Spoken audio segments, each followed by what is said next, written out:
chose Death to be the character in Darksiders 2 because War really set the stage for the Darksiders universe and introducing new elements, and we felt bringing in a new horseman with a totally new playstyle, a different personality would be really cool, and Death is probably the most well-known of the four horsemen, so we thought he should get his shot. What makes Death different from War is almost everything about him. The way he expresses himself, the way he talks. I have an offer in mind. The way he handles business on the battlefield, and the way that he gets around. It's much more feral, more animal-like. War is very much like a force meets force, a very head-on, steadfast, loyal-bound soldier. Death is much more of a calculated, elegant fighter, a chilling opponent on the battlefield.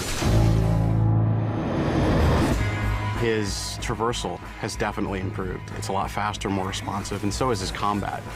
His weapon is more interesting. He can dual wield or wield a single heavy weapon, depending on your playstyle.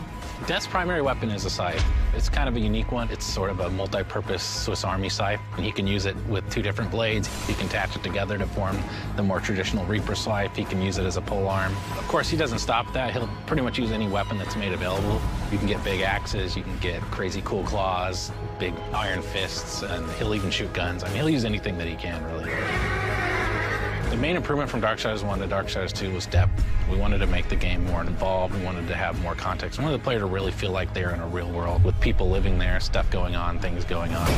We give them more items to tailor their own character, more characters to speak to, so we've got a lot more immersion on the story side of the game. The first game, most of it took place on Earth, so now we were totally free to create all these new areas. We have angelic fortresses, demon cities, the city of the dead. It got our team super excited.